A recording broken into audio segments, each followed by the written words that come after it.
मान लीजिए आपका शरीर एक खेत है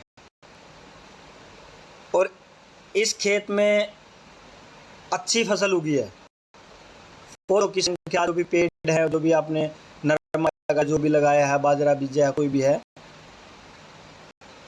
वो अच्छी फसल है और किसान यानी कि शरीर उसकी अच्छे से देखभाल करता है, जो नियम है उनका पालन करता है। लेकिन इसी दौरान बहुत सारी खरपतवार हमारे उस खेत में उग जाए, तेजी से फैलने लग जाए, तो नुकसान किसको होगा? जो फसल है, जो फसल हमें हमें चाहिए, जिस फसल की हमें जरूरत है। तो जो भी फसल आई वो हमारे सेल्स हैं और खरपतवार उगाई वो अनकंट्रोल सेल्स हैं, यानी कि खराब सेल। तो पूरा खेत खराब होगा? नहीं होगा। धीरे धीरे धीरे धीरे खरपतवार, भाई जो अपना देसी हिसाब में बोल लूँ कि बाड़ी की या बाजरे की नड़ा करके आते हो, खरपतवार को तो ये करते हैं, मिट्टी को तो थोड़ा उत्तल कर देते हैं ताकि उसमें ऑक्सीजन जा सके और खरपतवार को हटा सके। ठीक इसी तरह हमारे शरीर में भी करोड़ों जो सेल्स होती हैं, कोशिकाएं होती हैं, वो जरूरत के अनुसार बनते हैं जितना हमारे शरीर को जरूरत है, और फिर खत्म हो जाती हैं। इस सेशन से ही आप लोगों ने सुना होगा कि WBC की लाइफ कितनी होती है, RBC की लाइफ कितनी होती है। सुना है कि नहीं सुना है? रेड ब्लड सेल्स की का जीवन काल 120 दिन होता है, प्लेटलेट का 7 से 10 दिन होता है। सुना नहीं सुना इस सेशन में?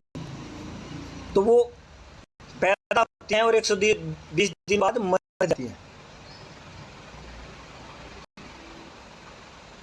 लेकिन कुछ कोशिकाएं, कुछ सेल्स नियम तोड़ के इस 120 दिन वाले नियम को नहीं मानती और वो बिना रुके 121वें दिन भी, 122वें दिन भी बढ़ती रहेंगी। और एक खराब सेल अगर बढ़ गई तो क्या करेगी? सेल्स आपस में, कई बार जो साइंस के वीडियो देखते हैं उनको समझ में आएगी, सेल्स एक दूसरे के साथ जुड़ी होती हैं, एक दूसरे के साथ कनेक्ट होने की कोशिश करते हैं।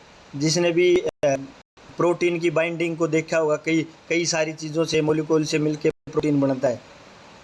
उसी तरह वो सेल्स बिना रुके 121वें दिन, 22वें दिन, 23वें दिन, 24वें दिन, 25वें दिन ऐसे बढ़ती जाती हैं। और ये आप लोगों ने देखा है कि खराब लोगों का एक झुंड होता है, जो भी नशा करते हैं, जो भी अपराध करते हैं, उनका एक झुंड होता है और वो झुंड में इकट्ठे हो जाते हैं। सेम इसी तरह खराब सेल्स भी इकट्ठे हो जाते हैं। और जब ये इकट्ठे होते हैं तो क्या होता है? जब ये सेल्स इकट्ठे हो जाते हैं क्या हो जाता है? झुंड बढ़ गया इनका। तो यहाँ शरीर में झुंड क्या, किस रूप में बढ़ेगा?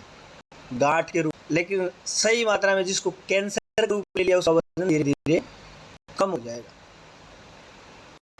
खांसी आने लग जाएगी उसको। कुछ दिन बाद मुंह का टेस्ट है वो बदल जाएगा, जो मूत्र त्याग की जो प्रक्रिया है वो भी बदल जाएगी।